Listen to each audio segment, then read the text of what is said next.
کریم اما بعد فاعوذ باللہ من الشیطان الرجیم بسم اللہ الرحمن الرحیم۔ آج ہمارے سبق کا آغاز ہوتا ہے بلوغ المرام سے کتاب الزکوٰۃ، اور پھر کتاب الزکوٰۃ میں سے آگے جا کر باب صدقۃ الفطری، فطرانے کا بیان، فطرانے کے احکام و مسائل۔ تو سب سے پہلے فطرانہ کسے کہتے ہیں، فطرانہ کی تعریف کیا ہے، تو اس بات کو تھوڑا سمجھ لیا جائے۔ فطرانہ سے مراد ہوتا ہے وہ صدقہ جو اس وقت واجب ہوتا ہے جب روزے رکھنے کا زمانہ ختم ہو جاتا ہے، رمضان ختم ہو جائے۔ تو اب جس شخص نے چاہے روزے رکھے ہوں یا نہ رکھے ہوں، کوئی سفر میں رہا ہو یا کوئی شخص مریض ہو یا کسی عذر کی وجہ سے وہ روزے نہ رکھ سکا ہو، لیکن بہرحال جیسے ہی روزے ختم ہوں گے تو اس پر بھی یہ صدقہ واجب ہو جائے گا، تو اس کو بھی صدقہ فطر ادا کرنا ہے۔ تو گویا کہ صدقہ فطر ہر آزاد غلام، مرد عورت، چھوٹے بڑے، سب پر، امیر غریب، سب پر یہ واجب ہوتا ہے اور یہ سب نے ادا کرنا ہوتا ہے۔ حتیٰ کہ جو بچہ عید سے پہلے پیدا ہو تو اس نے بھی صدقہ فطر ادا کرنا ہے، اس کی طرف سے بھی صدقہ فطر ادا کیا جائے گا، الا کہ کوئی شخص غریب ہو، نادار ہو، کسی شخص کے پاس بالکل ہی پیسے نہ ہو، اس کے پاس دینے کے لیے کچھ بھی نہ ہو، ہاں ایسی صورت میں اس پر وہ صدقہ فطر واجب نہیں ہوگا۔ لیکن اگر عید کی نماز کے لیے جانے سے پہلے پہلے اس کے پاس لوگوں کا دیا ہوا، جب لوگ اس کو فطرانہ دیں گے، اس پر آ جاتا ہے، تو لہذا پھر وہ بھی ادا کرے گا۔ تو اب اس بارہ میں رسول اللہ صلی اللہ علیہ وسلم کی جو احادیث ہیں وہ ہم پڑھتے ہیں۔ تو پہلی حدیث ہے وعن ابن عمر قال فرض رسول اللہ صلی اللہ علیہ وسلم زکاة الفطر صاعا من تمر او صاعا من شعیر على العبد والحر والذكر والأنثى والصغير والكبير من المسلمين وأمر بها أن تؤدى قبل خروج الناس إلى الصلاة متفق علیہ۔ حضرت عبداللہ بن عمر رضی اللہ عنہ سے روایت ہے، وہ فرماتے ہیں کہ نبی کریم صلی اللہ علیہ وسلم نے مسلمانوں کے غلام، آزاد، مذکر، مؤنث، چھوٹے بڑے پر فطر کی زکوٰۃ یعنی فطرانہ ایک سا کھجور یا ایک سا جو جو ایک سا کھجور یا جو ہوتے گندم یا جو وہ فرض فرمائے، اور اس کا یہ حکم دیا کہ اسے لوگوں کے عید کی نماز کی طرف نکلنے سے پہلے ادا کیا جائے۔ تو اب یہ جو رسول اللہ صلی اللہ علیہ وسلم کی حدیث ہے، اس سے کئی باتیں ہمیں معلوم ہوتی ہیں۔ نمبر ایک تو یہ بات معلوم ہو گئی کہ فطرانہ کن کن لوگوں پر واجب ہوتا ہے۔ تو یہ ہر غلام، آزاد، مرد، عورت، چھوٹے بڑے، سب پر یہ جو ہے نا یہ واجب ہے۔ اور دوسری بات یہ معلوم ہوئی کہ فطرانہ کتنا ادا کرنا ہے، دینا تو سب کی طرف سے ہے، پھر وہ ادا کتنا کرنا ہے، تو یہ بات معلوم ہو گئی۔ تو وہ ایک سا،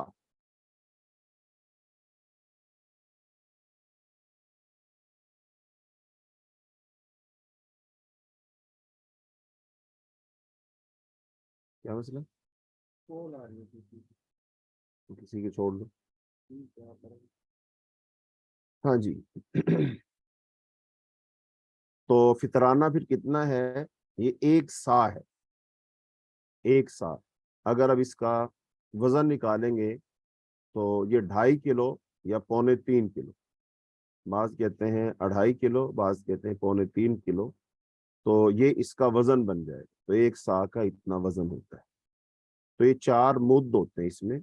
اور مد کیا ہوتا ہے، یعنی کہ ایک عام درمیانے قد کا جو آدمی ہے، ایک دفعہ ایسے وہ بھرے نا کوئی چیز، گندم وغیرہ، اپنے دونوں ہاتھ جوڑ کر جو بھرے، تو وہ ایک مد ہو جاتا ہے۔ تو ایسے 4 ڈال دیں، تو پھر ان کا وزن جو نکالا گیا ہے تو وہ 2.5 کلو تقریباً بنتا ہے۔ اور تیسری بات معلوم ہوئی کہ فطرانہ ادا کرنا وہ واجب ہے، اور اس کا وقت کیا ہے؟ تو اس کا وقت یہ ہے کہ یہ عید کی نماز پڑھنے کے لیے جب جانا ہے تو اس وقت یہ دینا، یعنی عید کی نماز پڑھنے سے پہلے پہلے یہ ادا کرنا ہے۔ تو اب یہ ظاہری بات ہے کب دیں گے؟ تو اب اس کا آغاز کا تو وقت مقرر نہیں ہے، لیکن جو اختتام ہے جس کا، یعنی جس وقت سے پہلے پہلے دینا ہے، جو آخری اس کا وقت ہے، وہ کیا ہے کہ عید کی نماز ادا کرنے سے پہلے پہلے یہ دینا ہے۔ اور جو وقت اس کا آغاز ہوتا ہے وہ بھی یہی معلوم ہوتا ہے کہ جب روزے ختم ہو جاتے ہیں تو پھر اس کے بعد سے لے کر عید کی نماز تک جانے سے پہلے پہلے اس کو ادا کرنا یہ بہتر ہے۔ لیکن بعض لوگ 1-2 دن پہلے بھی ادا کر دیتے ہیں تو اس میں بھی کوئی حرج والی بات نہیں۔ تو یہ اس حوالے سے پہلی حدیث ہے۔ اچھا، اب اس میں پھر کن کن چیزوں سے یہ ادا کرنا ہے تو اس بارے میں آگے حدیث آئے گی۔ تو اب اس حدیث کا حصہ ہے کہ وَلِبْنِ عَدِيٍّ وَالدَّارَقُطْنِيُّ بِإِسْنَادٍ ضَعِيفٍ أَغْنُوهُمْ عَنِ الطَّوَافِ فِي هَذَا الْيَوْمِ۔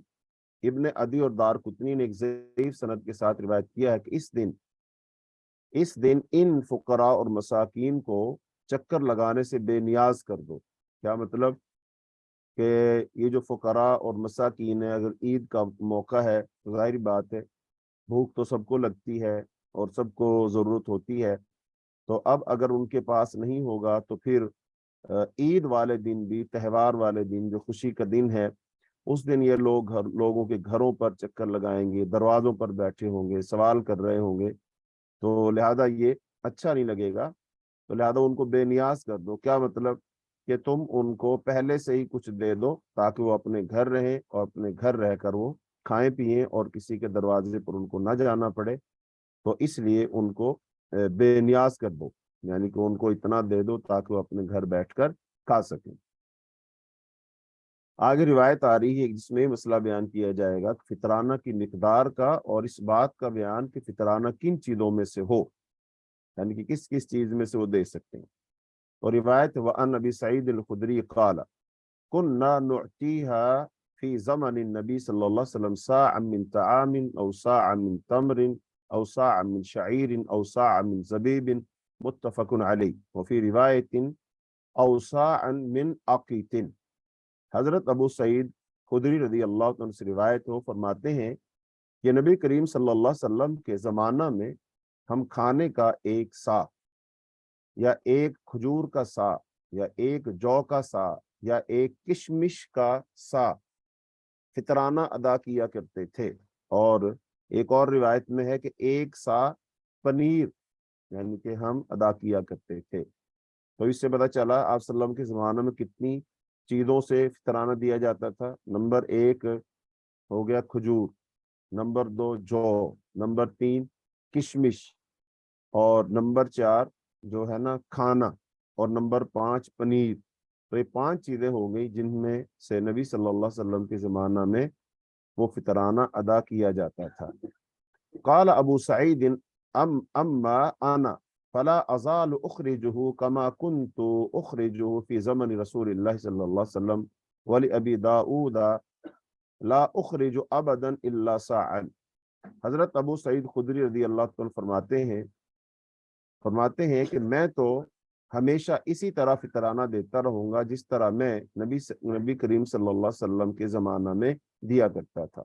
اور سنن ابی داؤد کی ایک روایت میں ہے کہ میں ہمیشہ ایک سا ہی دیتا رہوں گا۔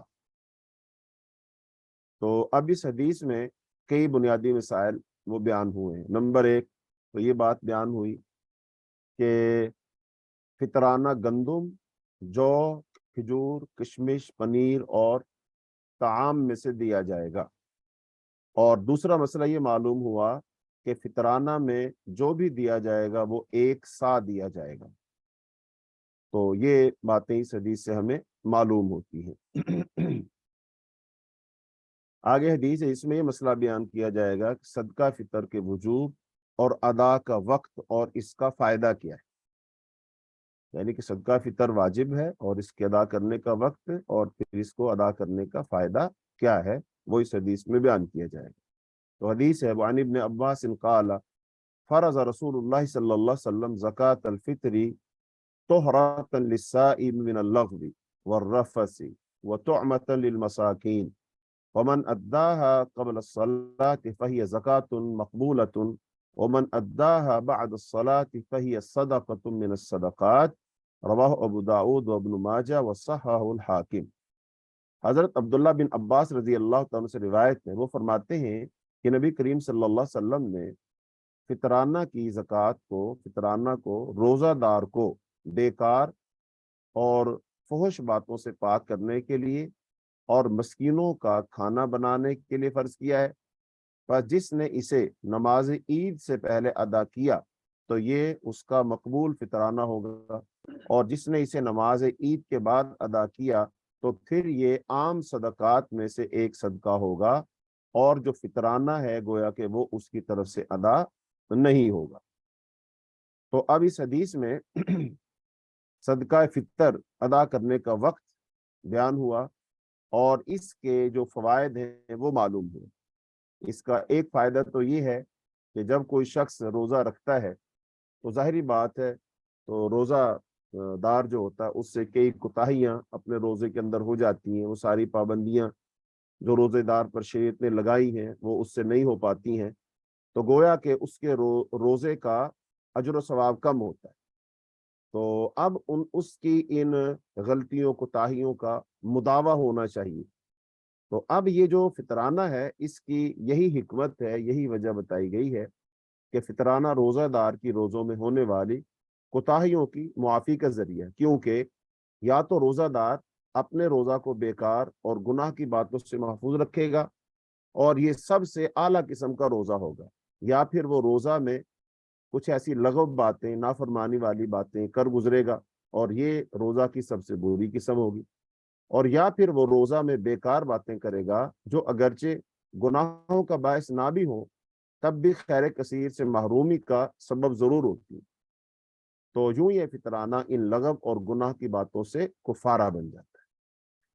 اور یہ بھی معلوم ہوا کہ فطرانہ ادا کرنے کا وقت عید کی نماز کے لیے جانے سے پہلے اور اس کے بعد تک اسے مؤخر کرنا یہ بالکل جائز نہیں ہے، بلکہ شیخ محمد بن صالح العثیمین عرب کے جو بہت بڑے عالم گزرے انہوں نے تو یہاں تک کہا ہے کہ اس کو نماز کے بعد تک مؤخر کرنا یہ حرام ہے، اور جس کی دلیل وہی ہے حدیث میں جو لفظ آیا ہے کہ وقت نکل جانے کے بعد یہ پھر مقبول نہیں ہوگا، یعنی کہ پھر یہ عام صدقہ ہوگا، صدقہ فطر نہیں ہوگا، فطرانہ نہیں ہوگا۔ اور اس سے یہ بات بھی معلوم ہوئی کہ بعض عبادات جو ہوتی ہیں نا وہ وقت کے ساتھ مشروط ہوتی ہیں، اگر ان کو وقت پر ادا کیا جائے تو قبول ہوتی ہیں، اور اگر وقت گزر جائے تو پھر اس کے بعد وہ قبول نہیں ہوتی ہیں۔ اور اس حدیث سے یہ بات بھی معلوم ہوگی کہ جب آدمی ایسی کسی عبادت کی نیت کرے جو 2 مراتب پر مرتب ہو تو ایک کے باطل ہونے سے دوسرا مرتبہ ضرور باقی رہتا ہے۔ جیسے یہاں وقت نکل جانے پر اگر یہ صدقہ فطر نہیں رہا تو کم از کم صدقوں میں سے ایک صدقہ بن کر تو اس کو اجر و ثواب بہرحال مل جائے گا۔ تو اس سے یہ بات معلوم ہوئی کہ شریعت نے ہمیں جو کام جس وقت اور جیسے کرنے کا حکم دیا ہے تو اس کو ویسے ہی ادا کرنا چاہیے۔ اگر ہم اس کی پابندی نہیں کریں گے تو پھر اس شریعت کا جو مطلوب اور مقصود ہے وہ پورا نہیں ہوگا، اور انسان کو کما حقہ وہ فائدہ نہیں ہوگا، وہ اجر و ثواب نہیں ملے گا جو کہ اس کو ملنا چاہیے۔ اب اس میں ایک بہت بڑا سوال جو بعض لوگ کرتے ہیں وہ اس کے ساتھ ہی اس کی وضاحت کر دی جائے، وہ یہ ہے کہ بعض لوگ کہتے ہیں کہ اب اگر گندم نہ دیں، جو نہ دیں تو پھر کیا دیں؟ تو اس بارہ میں وہ پھر پوچھتے ہیں جی اگر پیسے دے دیے جائیں تو تب تو ٹھیک ہے۔ اس بارہ میں 2 موقف ہیں، بعض کا تو یہی ہے، وہ کہتے ہیں نہیں جی بس اجناس ہی دینی چاہیے، جن چیزوں کا ذکر ہے وہی دینی چاہیے، پیسے نہیں دینے چاہیے، جبکہ بعض لوگوں کا خیال یہ ہے کہ اگر پیسے دے دیے جائیں تو تب بھی ٹھیک ہے، چونکہ جو حدیث میں صدقہ فطر ادا کرنے کا جو حکمت بتائی گئی ہے وہ یہی ہے کہ جو فقراء ہیں، غربا ہیں، وہ عید کے دن وہ بھی کچھ کھا پی سکیں، اپنے گھروں میں بنا سکیں۔ اب ظاہر بات ہے اگر ایک گاؤں میں ایک غریب مسکین بندہ ہے جس کو فطرانہ دینا ہے، تو سارے کے سارے لوگ اس کو گندم دیں گے، سارے کے سارے لوگ اسے کیا دیں گے؟ گندم دیں گے۔ اب اس کے پاس فرض کر لیجئے 2-3 من گندم جمع ہو گئی، اب اس گندم سے وہ کیا کرے گا؟ گندم کو تو اس دن چکی پر پسوا کے آٹا بھی نہیں بنا سکتا، تو اب اس نے تو اپنے گھر میں چلو کوئی سویاں بنانی ہے، یا کوئی دودھ لانا ہے، یا پھر اس نے اور کوئی گوشت وغیرہ لانا ہے، چاول لانے ہیں، یا اپنے بچوں کے لیے کچھ اور چیز لانی ہے، تو وہ تو ساری چیزیں پیسوں سے آئیں گی۔ اور پھر عید والے دن یا اس سے پہلے گندم جو ہے وہ فروخت بھی نہیں ہوگی، کوئی خریدار بھی نہیں خریدے گا، کوئی بیوپاری بھی نہیں خریدے گا۔ تو اس لیے اگر اس حکمت کو ہم پیش نظر رکھیں اور اگر کوئی پیسے بھی دے دے، یعنی جتنی فطرانے کی گندم بنتی ہے، جو یا کھجور یا کشمش یا پنیر جو بھی بنتا ہے، اس کے پیسے اگر ادا کر دیے جائیں تو تب بھی ٹھیک ہے، تو پیسے ادا کیے جا سکتے ہیں۔ اور اس بارے میں ایک اور بات ذہن میں رکھنی چاہیے، وہ یہ ہے کہ فطرانہ اس چیز میں سے ادا کرنا ہے جو ایک انسان کی مستقل غذا ہے، اس میں سے فطرانہ ادا کرنا ہے۔ اور اگر فطرانہ اس جنس میں سے نہیں دینا ہے تو پھر اسی جنس کے پیسے دیں گے۔ مثال کے طور پر پاکستان کے لحاظ سے اگر میں بات کروں تو پاکستان کے کچھ ایسے علاقے ہیں جہاں پر لوگ اکثر و بیشتر اپنے گھروں میں چاول کھاتے ہیں، یعنی کہ وہ صبح بھی چاول، شام بھی چاول پکاتے ہیں، اور گندم بہت کم کھاتے ہیں۔ تو اس کا مطلب ان کا طعام کیا ہوا؟ جو حدیث میں آیا، کھانا ان کا کیا ہوا؟ چاول۔ تو لہذا وہ چاول سے فطرانہ ادا کریں گے۔ اور جو لوگ گندم زیادہ کھاتے ہیں وہ گندم کا وہ فطرانہ ادا کریں گے۔ اور بعض لوگ چاول نہیں کھاتے، گندم نہیں کھاتے، اس کے علاوہ وہ کوئی اور چیز کھاتے ہیں جو ان کی اکثر غذا ہے، جیسا کہ بعض علاقوں میں جو اس کے علاوہ بھی مختلف چیزیں بطور طعام کے کھائی جاتی ہیں، تو لہذا وہ اس میں سے دیں گے۔ اور جیسا کہ عرب میں، مدینہ منورہ میں زیادہ لوگ کیا کھاتے تھے؟ کھجوریں کھاتے تھے، تو لہذا ان کھجوروں میں سے پھر فطرانہ دینا ہے۔ تو لہذا جو آدمی کی غذا ہو، جو وہ اکثر و بیشتر وہ کھاتا ہو، تو اس میں سے ہی اس نے وہ دینی ہے، صدقہ فطر اس نے ادا کرنا ہے۔ اچھا، تو یہ فطرانے کے مسائل جو ہے یہاں تمام ہوئے۔ آگے دوسرا باب شروع ہو رہا ہے، باب صدقۃ التطوع، تو نفلی صدقہ کا بیان۔ ایک ہوتا فرضی صدقہ، ایک ہوتا نفلی صدقہ۔ فرضی صدقہ سے مراد وہی ہے، فرضی صدقہ سے مراد زکوٰۃ ہے، یا جو انسان اپنے اوپر فرض کر لیتا وہ اس سے مراد ہے۔ لیکن تطوع سے مراد کیا ہے؟ نفلی صدقہ، یعنی کہ جو اللہ تعالیٰ کی رضا حاصل کرنے کے لیے انسان اپنی مرضی سے خرچ کرتا ہے، وہ اس پر فرض تو نہیں ہوتا، تو وہ صدقہ نفلی صدقہ ہوتا ہے۔ یعنی صدقہ تطوع، نفلی صدقہ، یہ وہ صدقہ ہے جو آدمی پر واجب تو نہ ہو، البتہ وہ اللہ تعالیٰ کا قرب حاصل کرنے کے لیے اسے خرچ کرے۔ یہ صدقہ بندوں پر اللہ تعالیٰ کی رحمت ہے، کیونکہ یہ صدقہ نفلی ہے اور واجب صدقات کی کمی بیشی کی تلافی کر دیتا ہے۔ پھر یہ زیادتی ایمان کا بھی باعث ہے، یعنی کہ یہ وہ کام ہے جس کو کرنے سے انسان کا ایمان بڑھ جاتا ہے، کیونکہ ایمان میں اضافہ بھی ہوتا ہے اور ایمان میں کمی بھی واقع ہوتی ہے۔ الحمدللہ، یہدیکم اللہ ویصلح بالکم۔ اچھا جی، تو یہ ان کاموں میں سے ایک کام ہے جن کاموں سے انسان کے ایمان میں اضافہ ہوتا ہے، انسان کا ایمان بڑھ جاتا ہے۔ تو ظاہر بات ہے جب انسان کا ایمان بڑا ہوگا، ایمان بڑھ جائے گا، تو اس کی کیفیت اور ہوگی، اس کے اندر روحانیت ہوگی، اللہ کا ڈر ہوگا، خوف ہوگا، اور پھر اس میں نیک کام کرنے کا جذبہ ہوگا۔ چونکہ ایمان 3 چیزوں سے بنتا ہے، اقرار باللسان، تصدیق بالقلب، اور عمل بالجوارح۔ تو اقرار باللسان، تو اس کا جو اقرار ہے اس میں بھی اضافہ ہوگا، اور تصدیق بالقلب، اس کے دل کی جو تصدیق ہے اس میں بھی اضافہ ہوگا۔ اور ان دونوں چیزوں کا اظہار کس سے ہوگا؟ کہ وہ جو اعمال کرے گا نا، تو وہ اعمال میں بھی اضافہ ہو جائے گا۔ پہلے وہ جو ہے فرض نماز بھی نہیں پڑھ رہا تھا، لیکن جب اس کے ایمان میں اضافہ ہو گیا، اب ماشاءاللہ وہ نوافل، تہجد، اشراق وغیرہ بھی پڑھ رہا ہے۔ تو بہرحال صدقہ کرنے سے ایمان میں اضافہ ہوتا ہے، اور پھر ایمان میں جو اضافہ ہے وہ نیکی کا باعث بنتا ہے، نیکی سے ایمان بڑھتا ہے اور گناہ سے کم ہوتا ہے۔ اور یہ بات رب تعالیٰ کی حکمت میں سے ہے کہ اس نے ہر واجب حکم کے ساتھ ایک نفلی حکم بھی وہ مشروع کر دیا ہے۔ چنانچہ نماز، روزہ، حج، زکوٰۃ، سب فرائض کے ساتھ نفلی نمازیں، روزے، زکوٰۃ اور حج بھی وہ اللہ پاک نے مشروع کیے، تاکہ اصل میں اگر کوئی کمی رہ جائے تو پھر وہ اس نفل سے پوری کر دی۔ جیسا کہ حدیث پاک میں آتا ہے، قیامت کے دن انسان کی نمازوں کا جب حساب ہوگا اور اس کے فرائض میں جو کمی رہ جائے گی تو اس کو پھر کس سے پورا کیا جائے گا؟ نوافل سے کیا جائے گا۔ اس کا مطلب نماز کی کمی کو نماز سے پورا کیا جائے گا، روزے کی کمی کو روزے سے پورا کیا جائے گا، اور صدقے زکوٰۃ کی کمی کو وہ زکوٰۃ سے ہی، نفلی زکوٰۃ سے، نفلی صدقے سے ہی پورا کیا جائے گا۔ تو اس لیے نفلی صدقہ کرنا چاہیے، اور نفلی صدقہ کرنے کے اور بھی فضائل ہیں، اور بھی انسان کے لیے فوائد ہیں جو کہ احادیث میں بیان ہوئے۔ جیسا کہ پہلے حدیث آ رہی ہے کہ جو بندہ صدقہ کرتا ہے اللہ کی راہ میں، اللہ تعالیٰ اس کو کیا اس کا اجر اور صلہ عطا فرماتا ہے۔ تو پہلی حدیث اس بارہ میں، عن ابی ہریرہ عن النبی صلی اللہ علیہ وسلم قال سبعۃ یظلهم اللہ فی ظل یوم لا ظل الا ظلہ، فذکر الحدیث وفیہ ورجل تصدق بصدقة فأخفاها حتى لا تعلم شماله ما تنفق يمينه، متفق علیہ۔ حضرت ابو ہریرہ رضی اللہ عنہ سے روایت ہے، نبی کریم صلی اللہ علیہ وسلم کے ارشاد ہے، 7 آدمی ایسے ہیں جن کو رب تعالیٰ اپنے اس دن اپنے سایہ میں جگہ دے گا جس دن اس کے سائے کے سوا کوئی اور سایہ نہیں ہوگا۔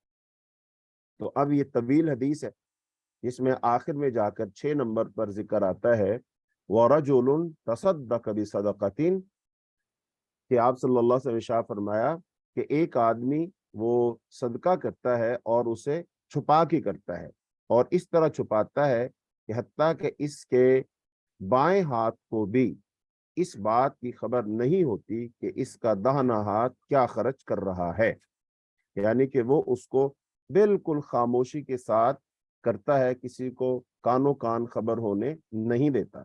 تو لہذا اس آدمی کو پھر اللہ کی طرف سے کیا انعام ملے گا؟ اللہ تعالیٰ اسے اپنا سایہ عطا فرمائے گا، اور اس دن اللہ کے سائے کے علاوہ کوئی اور سایہ نہیں ہوگا۔ اور بلکہ بعض احادیث میں تو یہ آتا ہے آواز لگائی جائے گی کہ فلاں فلاں لوگ کہاں، یعنی فلاں فلاں کام کرنے والے لوگ کہاں ہیں، وہ میرے سائے میں آ جائیں۔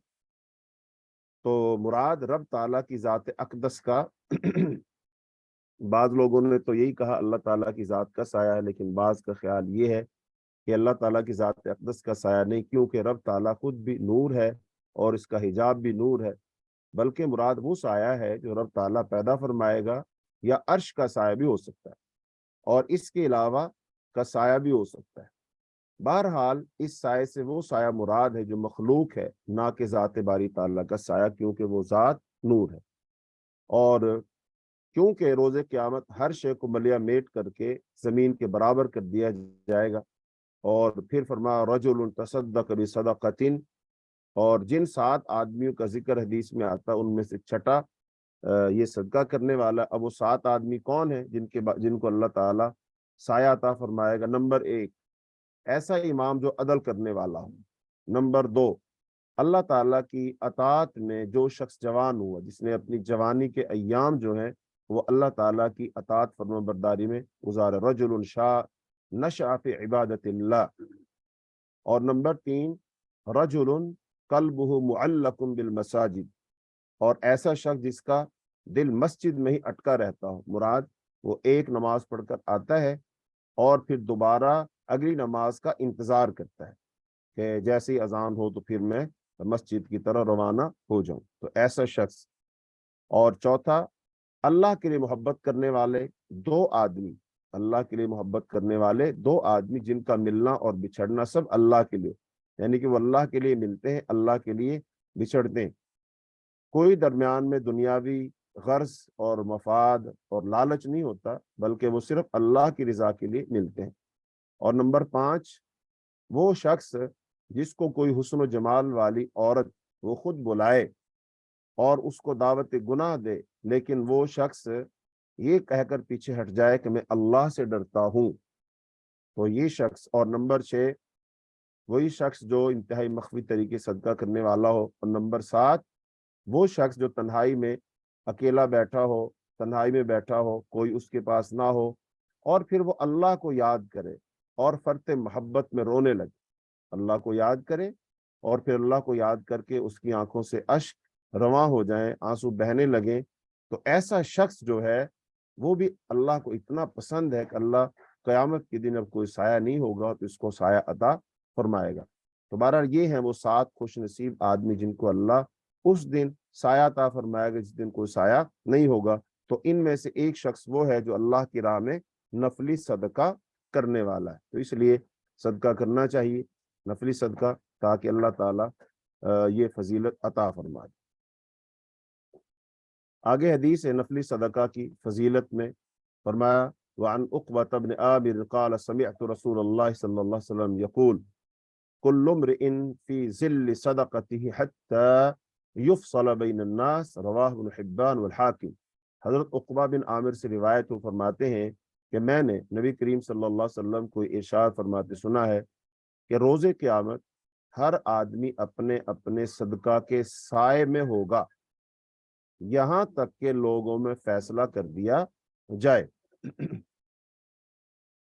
تو اب آدمی اپنے صدقہ کے سایہ میں ہوگا، یہ حقیقی سایہ مراد ہو سکتا ہے، یعنی اللہ تعالیٰ اس کے صدقہ کو اس کے سر پر ایک سایہ کی طرح بنا دے گا، جیسا کہ دوسری روایت میں آتا ہے کہ جو قرآن پاک کی فلاں فلاں صورت پڑھتا ہے تو وہ قیامت کے دن ایسے آئیں گی جیسے اس کے اوپر سائبان ہو۔ اس کا مطلب اللہ مختلف اعمال کو وہ ایک جسم عطا فرما دے گا اور وہ پھر اس پر سایہ کر دیں گے۔ تو بہرحال صدقے کو بھی اللہ تعالیٰ اس کے سر پر سائے کی طرح معلق کر دے گا، اور یہ رب تعالیٰ کی حمایت اور رعایت بھی اس سے مراد ہو سکتی ہے۔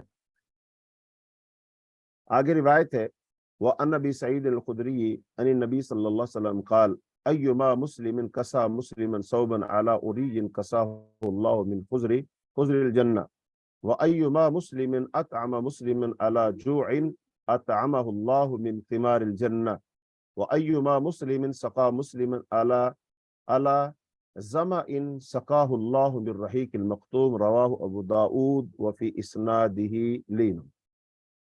حضرت ابو سعید خدری رضی اللہ تعالیٰ عنہ سے روایت ہے، نبی کریم صلی اللہ علیہ وسلم کا ارشاد ہے جس کسی مسلمان نے کسی دوسرے مسلمان کو اس کے عریاں ہونے، ننگے ہونے پر کپڑے پہنائے تو اللہ تعالیٰ اسے جنت کے سبز کپڑوں میں سے پہنائے گا۔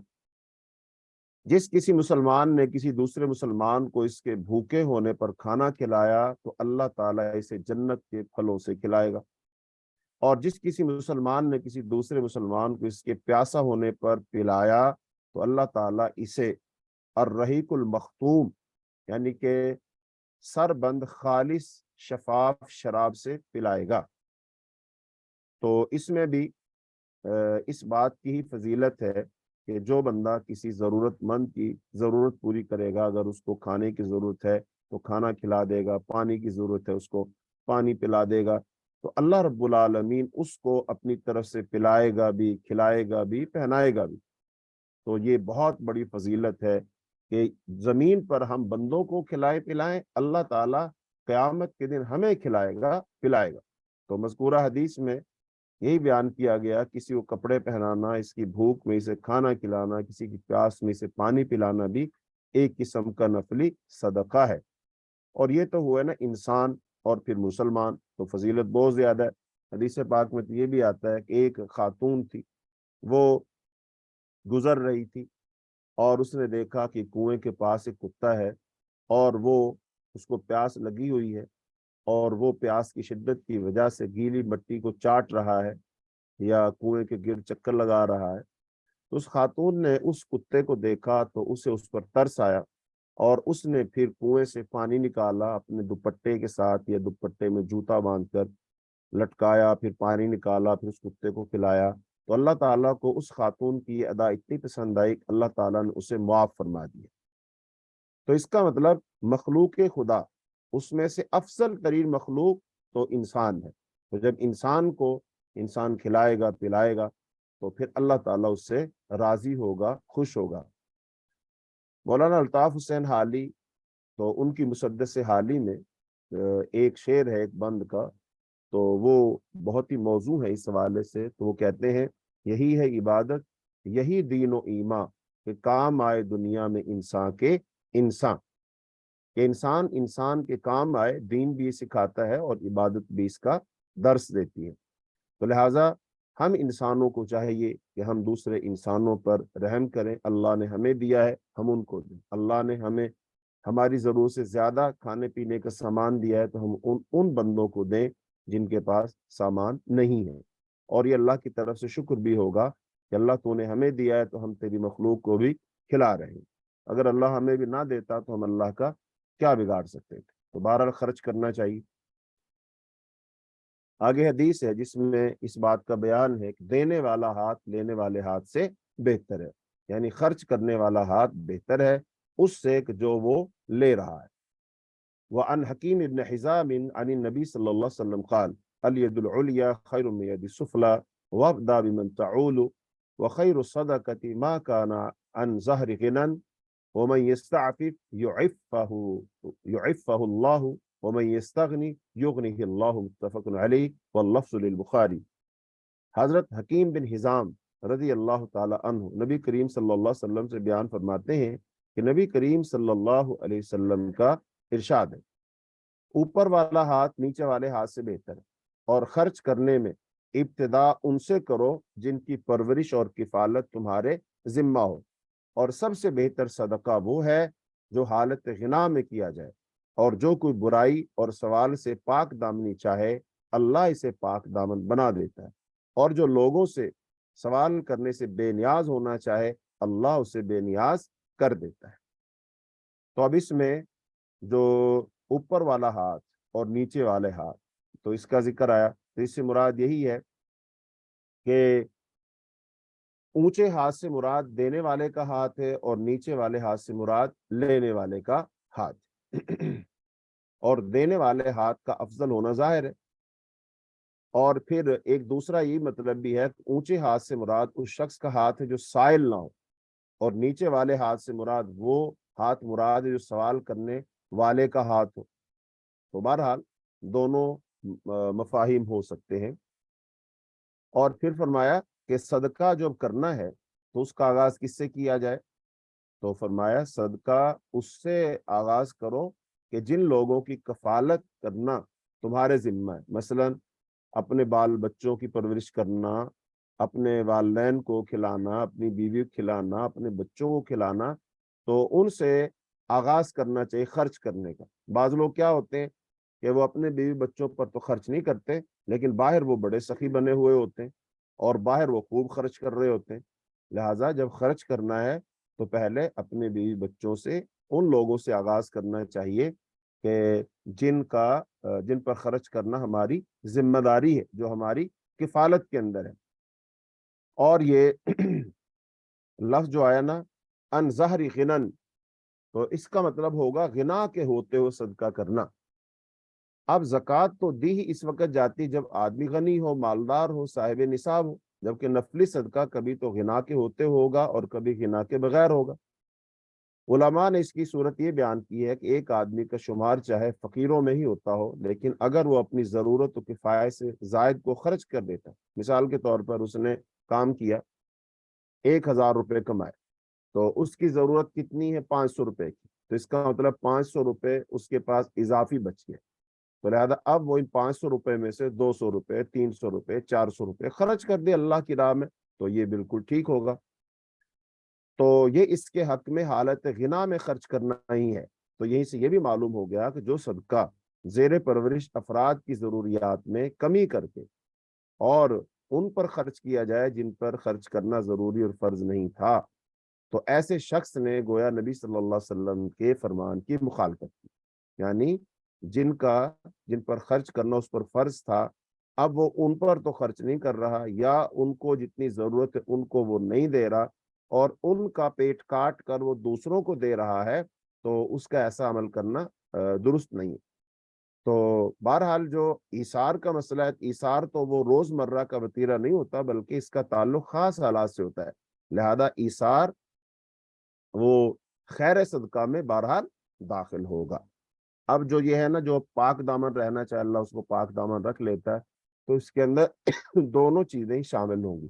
ایک بندہ جو استعفاف ہے نا، اس کا تعلق جنسی اور شہوانی برائیوں سے ہے، تو جو بندہ ان سے پاک دامن رہنا چاہتا ہے اللہ تعالیٰ اسے پاک دامن رکھ لے گا، اور جو بندہ حرص اور طمع اور لالچ سے وہ پاک دامن رہنا چاہتا ہے اللہ تعالیٰ اس سے بھی پاک دامن رکھ لے گا، اور اس طرح جو برائی کے کام ہیں اللہ تعالیٰ اس سے بھی اس کو بچا لے گا۔ بہرحال جو بندہ پاک دامن رہنا چاہے گا اللہ تعالیٰ اسے پاک دامن رکھے گا۔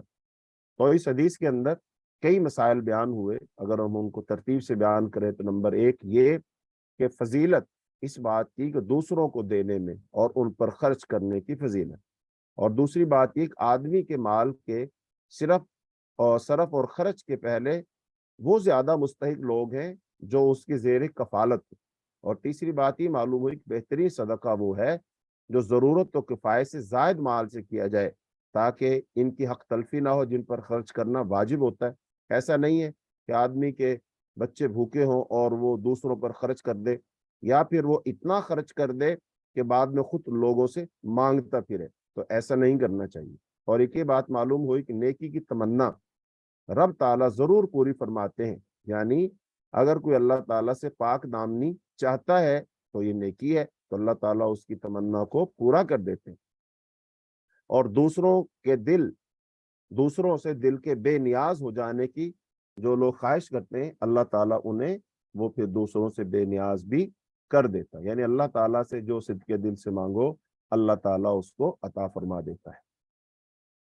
آگے حدیث اس میں یہ مسئلہ بیان کیا جائے گا کہ افضل صدقہ وہ ہے جو ایک نادار محنت کی کمائی سے کرے، یعنی جو ایک نادار آدمی ہو وہ اپنی محنت کی کمائی سے کرے، ایک غریب آدمی ہو وہ محنت مشقت سے پیسے کماتا ہے اور پھر وہ اللہ کی راہ میں خرچ کرتا ہے، تو یہ اس کا افضل صدقہ ہے۔ تو روایت ہے وہ ان ابی ہریرہ قال قیل یا رسول اللہ ای الصدقۃ افضل قال جحد المقل وابدا بمن تعول۔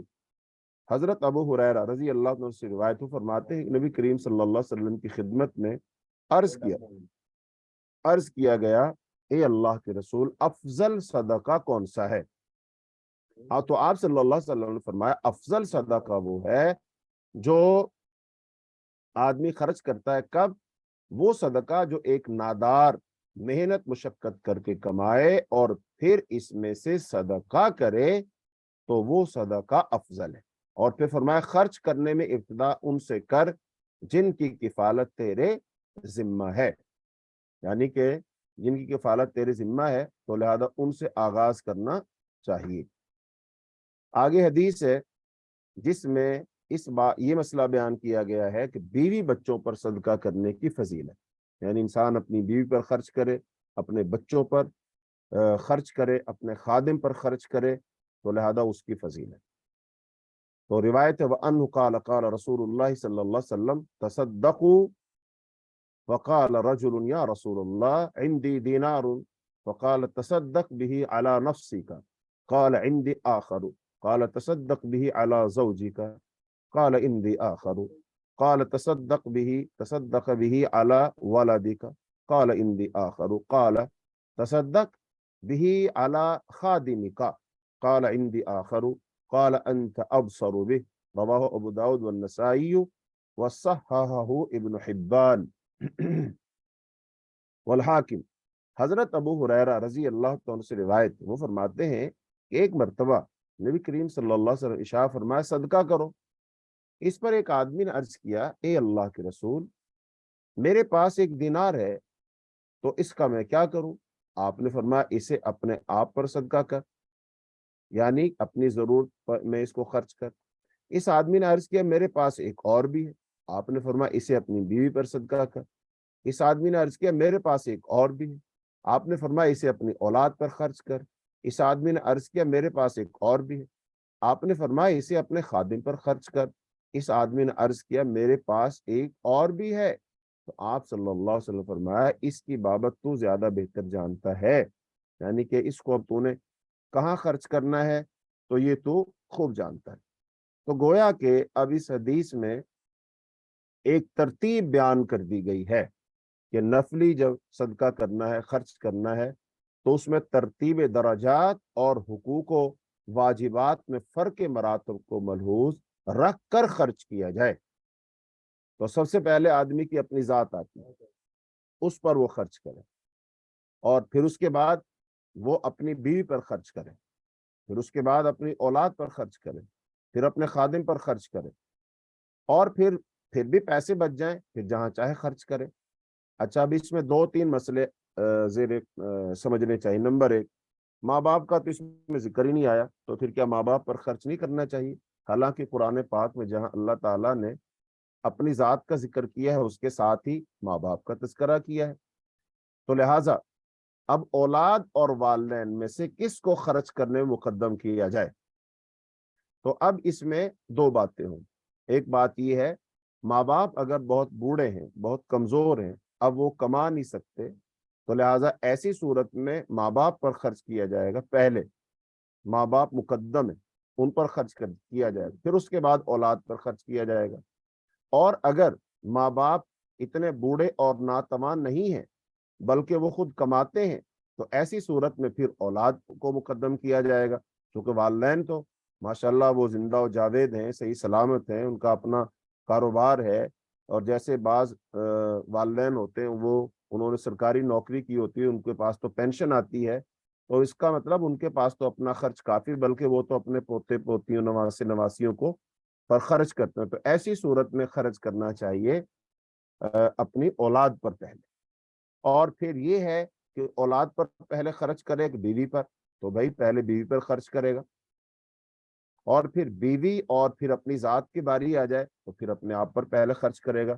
چونکہ یہ اگر اپنے آپ پر خرچ کرے گا تو سارے گھر کا بوجھ اٹھائے گا نا، تو چونکہ گھر کا کفیل تو یہ ہے، سب کی ضروریات تو پوری کرنا اس کے ذمہ ہے، تو بندہ کھائے گا، پیے گا، تندرست ہوگا، تو تبھی سب کی ضروریات پوری کرے گا۔ تو بہرحال حدیث میں یہ ترتیب بیان کر دی گئی، اور یہ ترتیب جو بیان کی ہے نبی صلی اللہ علیہ وسلم نے، اس کے اندر بڑی بڑی خیر ہے، بڑی برکت اور حکمت ہے اس کے اندر۔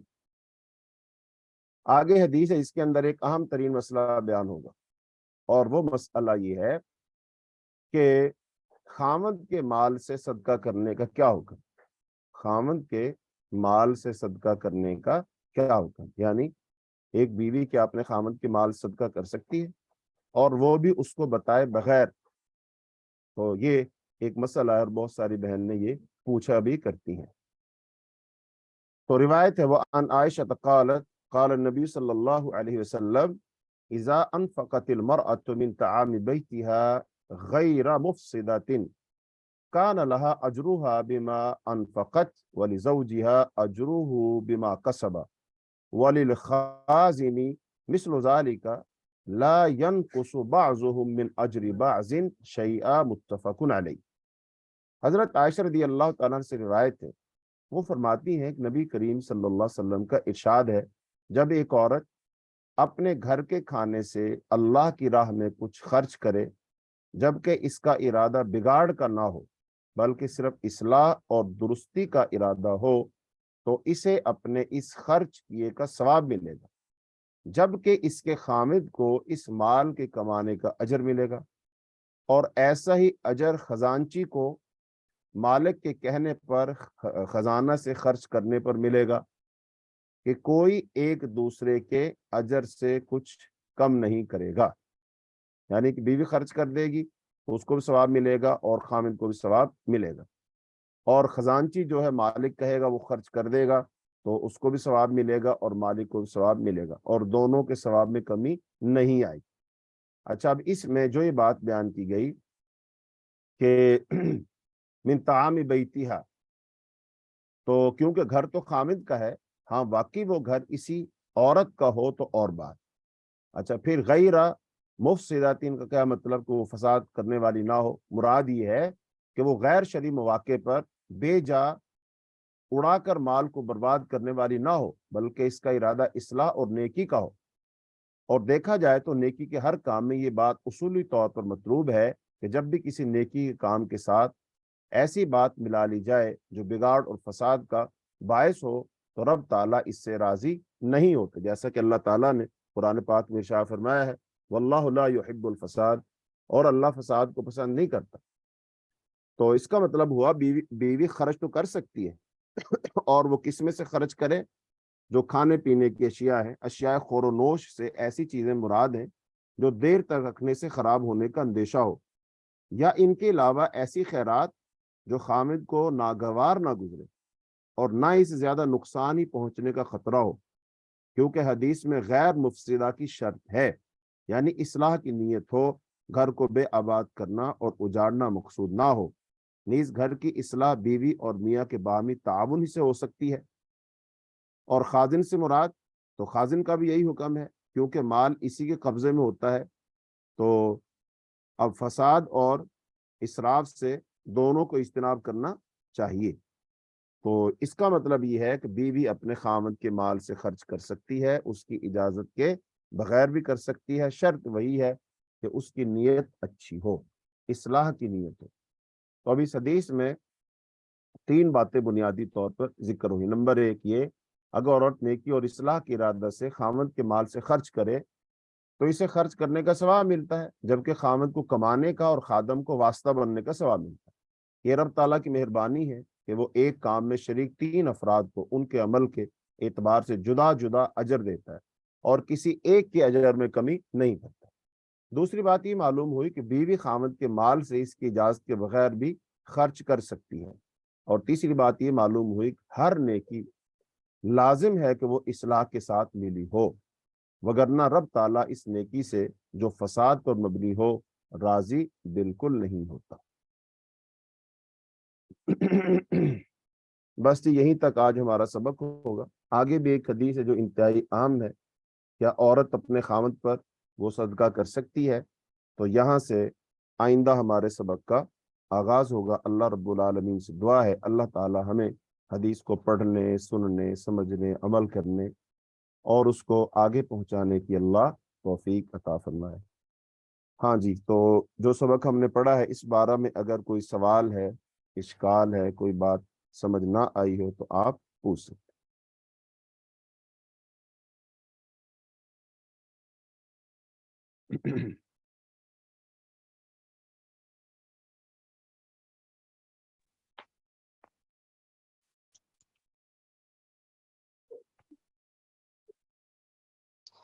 السلام علیکم ورحمۃ اللہ وبرکاتہ۔ وعلیکم السلام۔ پوچھ رہی ہیں 2 سے 3 سال کے روزوں کا فدیہ دینا ہے، تو سحری اور افطار کی اماؤنٹ کی کس طرح سے حساب نکالوں؟ میں جس کنٹری میں رہتی ہوں اس کے حساب سے اماؤنٹ نکالیں گے، رہنمائی فرمائیے۔ ہاں جی، فدیہ جو دینا ہے تو اس کے اندر وہی جو روزہ رکھوانا ہوتا ہے، ایک روزہ اس کے اندر رکھوانا، افطار کروانا، اس کو شامل کر کے، ظاہری بات ہے جہاں آپ رہتے ہیں تو وہیں کسی کو آپ وہ فدیہ دیں گے نا، تو ظاہر بات ہے اپنے علاقے کے حساب سے ہی دیں گے آپ۔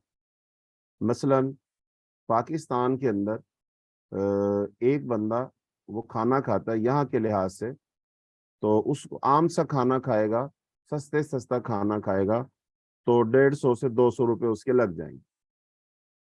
اچھا، اب اگر کوئی بندہ امریکہ میں کھانا کھاتا ہے یا یو کے میں کھانا کھاتا ہے تو وہاں پر اگر وہ ایک جو وہاں کا سکہ ہے، پاؤنڈ ہے، وہ کھائے گا، یا وہ جو ڈالر ہے اس میں کھانا کھائے گا، کتنے میں کھائے گا؟ تو فرض کر لو وہ $3 میں کھانا کھاتا ہے یا 2 پاؤنڈ میں، 3 پاؤنڈ میں کھانا کھاتا ہے، تو اب وہاں کے 3 پاؤنڈ کا پاکستان میں حساب لگائیں گے تو وہ تقریباً کوئی 1000 روپے کے قریب بن جائے۔ تو اب اگر پاکستان والا بندہ وہاں کسی کو کھانا کھلائے تو وہ تو کھانا پڑے گا اس کو 1000 میں، تو ظاہری بات ہے پاکستان والا پاکستان کے لحاظ سے، جو یو کے والا یو کے کے لحاظ سے، جو امریکہ والا وہ ڈالر کے لحاظ سے کھانا کھلائے گا، تو اس کے لحاظ سے کھلائیں گے جی۔ اور یہ بات بھی ذہن میں رہے کہ کوئی بندہ یو کے میں ہے تو وہ پاکستان میں کسی کو روزے رکھوانا چاہتا ہے تو وہ اپنی ادائیگی UK کے لحاظ سے ہی کرے گا. ایسا نہیں وہ پاکستان کے حساب سے وہ لوگوں کو پیسے دے دے, نہیں, وہاں کے لحاظ سے دے. بھلے ان پیسوں میں وہ ایک بندہ نے پورا خاندان ہی کھا لے, یہ آپ نے نہیں سوچنا. آپ نے تو وہاں کے لحاظ سے ایک دن کا جو کھانا ہے وہ دینا ہے. تو وہ یہاں کرنسی کے چینج ہونے سے کتنا بنتا ہے اس کو ذہن میں آپ نہیں رکھنا. آپ نے وہاں کے لحاظ سے, جس ملک میں بھی آپ ہیں, جو بھی وہاں کی کرنسی ہے اس کے لحاظ سے جتنے میں ایک بندہ وہاں کھانا کھاتا ہے وہ آپ نے نکالنا ہے. جی.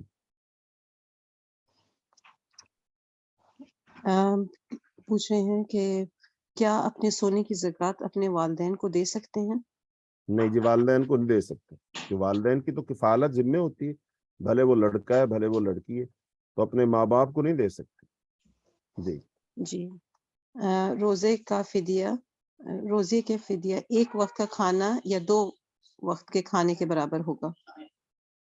بس اس میں تو روزے رکھوا دینے کی بات آتی ہے حدیث میں, تو ظاہر بات ہے روزہ رکھوانا تو اس کے اندر سحری افطاری دونوں ہی اس کے اندر آتے ہیں. جی. ہمارے گھر پہ جو کام والی ہے وہ کافر ہے اور وہ غریب بھی ہے, اس کو صدقے کا پیسہ دے سکتی ہوں میں؟ اس کو آپ زکوٰۃ کے پیسے تو نہیں دے سکتے, ویسے اس پر خرچ کر سکتے ہیں, چونکہ حسن سلوک تو کسی کے ساتھ بھی کیا جا سکتا ہے, صرف اور صرف اس کافر کے ساتھ نہیں کیا جا سکتا جو حربی ہو, یعنی جو آپ سے جنگ کر رہا ہو, جو مسلمانوں کا قتل عام کر رہا ہو, نقصان پہنچا رہا ہو, مد مقابل کھڑا ہو, اس پر خرچ نہیں کر سکتے, چونکہ جو اس پر خرچ کریں گے وہ اس کے پیسے سے گولیاں خرید کر آپ کو مارے گا, مسلمانوں کو مارے گا, تو اس کافر پر خرچ نہیں کر سکتے. اس کے علاوہ کافر پر خرچ کیا جا سکتا ہے نفلی صدقہ. اور اگر زکوٰۃ کے پیسوں میں سے خرچ کرنا ہے تو وہ بھی کیا جا سکتا ہے, لیکن اس کی شرط ہے. وہ شرط یہ ہے کہ اگر کوئی جو مسلمان ہونا چاہ رہا ہے اور ظاہری بات ہے اب وہ اپنے معاشی مسائل کی وجہ سے پریشان ہے, تو آپ اس کی تالیف قلب کے لیے اس پر خرچ کر سکتے ہیں کہ بھائی اگر آپ اسلام قبول کریں گے تو کوئی مسئلہ نہیں, پھر ہم آپ کے جو ہے نا بھائی بن جائیں گے, آپ ہماری بھائی ہماری بہن بن جائیں گی, تو لہٰذا آپ پر خرچ کیا جائے گا, تو آپ اس سے پریشان نہ ہو, تو لہٰذا آپ اسے پہلے ہی تالیف قلب کے لیے زکوٰۃ کے پیسوں میں سے کچھ دے دیں. لیکن یہ اس وقت ہے جب آپ کو یہ معلوم ہو رہا ہو, آپ اس کو دعوت دے رہے ہو کہ وہ اسلام کی طرف مائل ہے. لیکن اگر ایسی بات نہیں ہے پھر آپ زکوٰۃ کے پیسوں میں سے اس پر خرچ نہیں کر سکتے. جی. کہہ رہی ہیں کہ میری بہن کا انتقال ہو گیا 10 سال پہلے, اس کا گولڈ ہماری امی کے پاس ہے اور اس کے 2 بچے بھی ان کے پاس رہتے ہیں, تو کیا اس کے گولڈ پر زکوٰۃ ہوگی؟ اس کی اور اس کے شوہر کے درمیان علیحدگی ہو گئی تھی.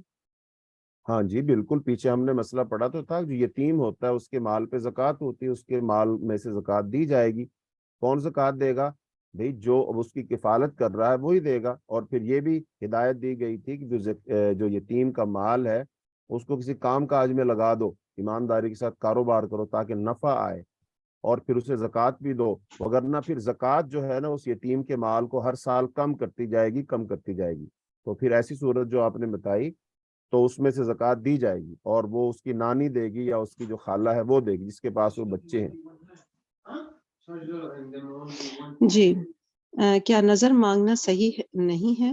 کوئی مشکل ہو اور اگر ہم یہ نیت کریں کہ اگر یہ مشکل دور ہو گئی تو میں صدقہ کروں گی. ہاں اس کی اجازت ہے, ٹھیک ہے, اس میں تو کوئی حرج نہیں, مانی جا سکتی ہے. لیکن اس کی حوصلہ شکنی کی گئی ہے کہ ایسی نظر سے اللہ کنجوس سے اس کا مال نکلوا لیتا ہے. وہ کام تو اللہ نے ویسے ہی کرنا ہوتا ہے, ایسا تو نہیں ہے کہ وہ کوئی اللہ کو لالچ دے رہا ہے, اللہ اس کے لالچ میں آ کر کام کرے گا. اس کے ذریعے سے اللہ کنجوس سے اس کا مال نکلوا لیتا ہے, باقی کام تو اللہ نہیں کرنا, لیکن بہرحال کرنے کی اجازت ہے, نظر مانی جا سکتی. جی.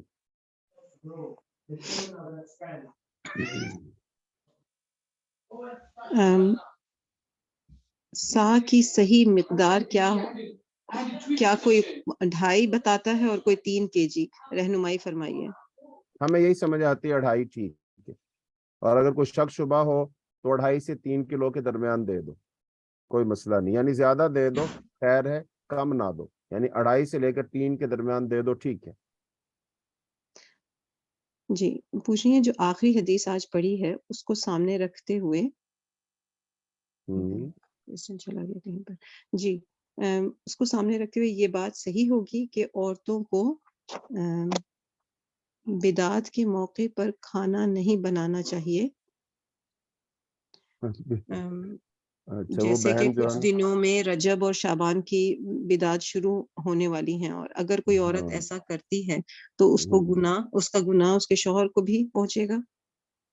ہاں، اصل میں اب اس بات کو نہ سمجھنا چاہیے، چونکہ اس میں خاندگی معاملات ہیں، گھریلو معاملات ہیں، میاں بیوی کے معاملات ہیں۔ اب فرض کر لیجئے خاتون وہ ہے کہ جو ان باتوں کو نہیں مانتی، لیکن اس کا خامد ان باتوں کو مانتا ہے، تو اب خامد تو کہے گا چلو جی کو کھانا شانا اس مناسبت سے پکا لو، اور وہ بیوی کہے گی نہیں جی میں نے نہیں پکانا، یہ تو گناہ ہے۔ اچھا، اب اس میں اصل میں دیکھنا یہ ہے کہ اگر وہ کھانا نہیں بناتی ہے تو کیا ان کے گھر میں لڑائی ہوگی نہیں ہوگی؟ اس کا خاوند اس سے ناراض ہوگا نہیں ہوگا؟ تو اور اس سے معاملہ آگے تک بڑھ سکتا ہے کہ نہیں؟ اگر تو معاملات ٹھیک ٹھاک رہیں گے، کوئی مسئلہ ہی نہیں ہے، تو پھر وہ کہہ سکتی ہے۔ لیکن اگر یہ ساری باتیں ہونے کا خدشہ ہے، اس کا خاوند ناراض ہو جائے، لڑائی جھگڑا ہو جائے، مار کٹائی تک نوبت آ جائے، اور معاملات خراب ہوتے ہوتے کہیں طلاق تک نوبت نہ آ جائے، تو ایسی صورتوں میں وہ کھانا پکا دے، کوئی مسئلہ نہیں ہے، چونکہ یہ ایک گناہ تو ہے لیکن بہرحال یہ شرک وغیرہ نہیں ہے، اور پھر وہ خاتون جو ہے اس معاملہ میں وہ مجبور ہوگی، تو لہذا اگر وہ اس دباؤ کے تحت پکا دیتی ہے تو کوئی مسئلہ نہیں، وہ انشاءاللہ گناہ گار نہیں، جیسا کہ حدیث میں آتا ہے کہ بعض مسلمانوں کو کفار پکڑ لیتے تھے اور ان سے کہتے تھے جب تک تم یہ جملہ نہیں نہ بولو گے اس وقت تک ہم تمہیں نہیں چھوڑیں گے۔ اچھا، اب تو وہ کوئی ایسا کلمہ کفر کہلواتے تھے، اب وہ پھر مارنا پیٹنا شروع کرتے تھے، تو وہ صحابہ کرام مزاحمت کرتے رہتے تھے، مار کھاتے رہتے تھے، نہیں کہتے تھے، لیکن جب بہت ہی زیادہ مجبور ہو جاتے، ان سے تکلیف برداشت نہیں ہو رہی ہوتی تھی، تو پھر اس وقت وہ مجبوراً کہہ دیتے اپنی جان چھڑانے کے لیے، تو پھر روتے ہوئے حضور پاک کے پاس آتے اور کہتے جی یہ معاملہ ہے، تو پھر اللہ پاک نے قرآن پاک کی آیات نازل کر کے ان کو تسلی دی اور فرمایا کہ نہیں، اس سے تمہارا ایمان ضائع نہیں ہوا، کہ چونکہ تمہارا دل تو ایمان کے ساتھ مطمئن تھا، تمہیں مجبور کیا گیا۔ تو ایسی صورت میں اگر کسی خاتون کو مجبور کیا جاتا ہے تو پھر بنا دے، دلوں کے حال اللہ خوب جانتا ہے۔ جی جی، فدیے کی رقم ہم جہاں رہتے ہیں اس کی کرنسی کو کنورٹ کر کے پاکستان کے مطابق فیملی کو راشن میں بھیج سکتے ہیں۔ ہاں، بھیج تو سکتے ہیں لیکن بھیجیں گے اپنے لحاظ سے ہی۔ اگر آپ امریکہ میں تو ڈالر کے لحاظ سے بھیجیں گے، اور کہیں اور ہیں تو اس کے لحاظ سے، اب جیسے کویتی دینار ہے تو کویت کے اندر ایک بندہ کھانا کھاتا ہے، کتنے میں کھانا کھائے گا؟ تو دینار میں بنے گا، تو ایک دینار وہ تقریباً 800 روپے کے قریب قریب ہے، تو وہ اس لحاظ سے پیسے بھیجے گا۔ وہ یہ نہیں کہے گا کہ بھی ایک دن ہم تو یہاں 2 دینار میں کھانا کھاتے ہیں اور وہ بن جائیں گے 1600 روپے۔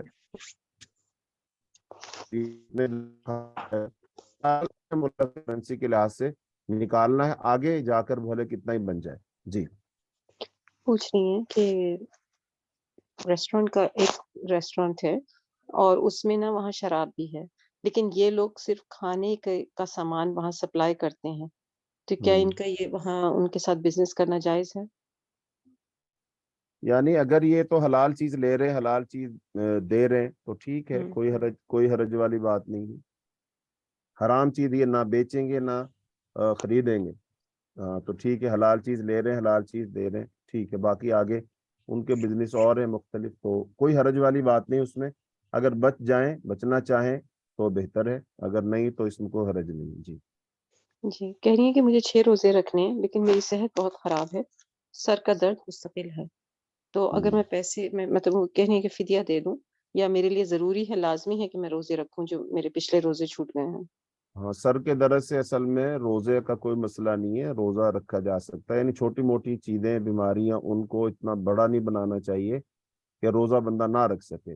رکھ کر دیکھیں کہ سر کے درد سے بھوک کا کوئی تعلق نہیں ہے تو وہ کھانا کھائیں، سحری کریں اور وہ روزہ رکھیں، تو اور پھر روزہ اگر نہیں رکھ سکتے تو اس کو چھوڑ دیں، پھر اس وقت تک جب آپ صحت مند نہ ہو۔ تو فدیہ تو وہ شخص دیتا ہے جو دائمی مریض ہو، جس کے صحت یاب ہونے کی کوئی امید نہ ہو، یا ایسا بوڑھا ہو کہ جو بالکل روزے رکھ نہ سکتا ہو تو فدیہ تو اس نے دینا، لیکن ایک آدمی ٹھیک ہے، اس کو بیمار ضرور ہے، تو ٹھیک ہے وہ چھوڑ دے، رمضان میں چھوڑنے کا حکم ہے، چھوڑ سکتا ہے، تو پھر وہ بعد میں روزے رکھے گا، اس کو فدیہ وہ نہیں دے سکتا۔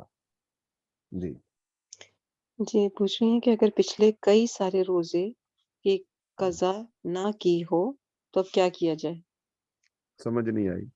مطلب انہوں نے بہت سارے اب بچپن سے انہوں نے روزے جب سے بالغ ہوئیں انہوں نے کئی روزے چھوٹے جو، تو اب ان کو حساب نہیں معلوم، تو اب وہ کیسے قضا کریں وہ سارے روزے پورے اصل کریں؟ میں ہاں وہ ایسا مسئلہ ہے کہ پتہ ہی نہیں نہ ہے، تو یہ توبہ کریں اور اللہ سے پکی سچی توبہ کریں اور آئندہ وہ روزے رکھیں، کیونکہ جب ان کو یاد ہی نہیں ہے، پتہ نہیں ہے، تو ان کا پھر حساب کیسے دیں؟ تو یہ تو ایسے ہی ہے کہ ایک بندہ جب سے نماز فرض ہوئی تھی وہ نماز نہیں پڑھ رہا تھا، لیکن اب وہ نماز پڑھنا شروع کرتا ہے، تو وہ کہے میں پچھلوں کی قضائی کیسے دوں؟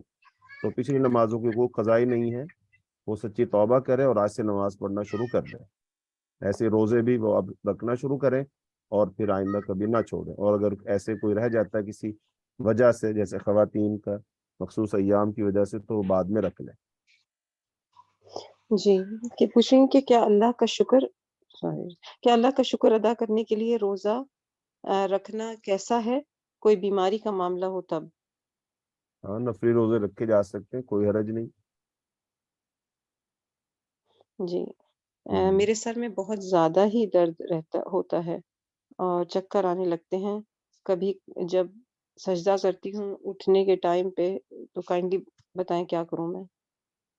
دیکھیں اگر تو یہ مرض اتنی شدت اختیار کر گیا ہے کہ جب آپ نماز پڑھیں اور سجدے میں جائیں اور وہ مرض بہت بڑھ جاتا ہے، تو جیسے اب ایک بندہ اس کی کمر میں ٹانگ میں کوئی مسئلہ ہو، اگر وہ جھکتا ہے اور تو اس کا زخم خراب ہوتا ہے، ہڈی خراب ہوتی ہے، فریکچر ہوتی ہے، تو پھر ظاہری بات وہ بیٹھ کر نماز پڑھ لیتا، وہ سجدہ رکوع اشارے سے کر لے۔ اسی طرح یہ خاتون بھی اگر واقعی اس کو بہت تکلیف ہوتی ہے اور پھر ناقابل بیان ناقابل برداشت حد تک بڑھ جاتی ہے، تو اس صورت میں وہ پھر اشارے سے رکوع سجدہ کر لے، لیکن نماز نہیں چھوڑے۔ اچھا جی آخری سوال اب پوچھ جی لیجئے، جی وقت ہو گیا۔ فطرانہ وہ پوچھ رہی ہیں کہ فطرانہ کیا گوشت یا تیل میں دے سکتی ہوں؟ گوشت اور تیل تو نہیں دے سکتے ہیں، چونکہ گوشت اور تیل تو نہیں ہے، وہ اجناس میں سے ہی ہے جو لوگ کھاتے ہیں، جو چیزوں کا ذکر حدیث میں آیا ہے، گندم ہے، جو ہے، چاول ہے، کشمش ہے، کھجور ہے، پنیر ہے، اس طرح کی چیزیں وہی دے گا۔ جی ٹھیک ہے جی، نماز کا وقت بھی ہمارا ہو چکا ہے پہلے، تو ہم دعا پڑھتے ہیں، کلاس کا اختتام کرتے ہیں۔ سبحانک اللہم و بحمدک، اشہد ان لا الہ الا انت، استغفرک و اتوب الیک۔ السلام علیکم ورحمۃ اللہ وبرکاتہ۔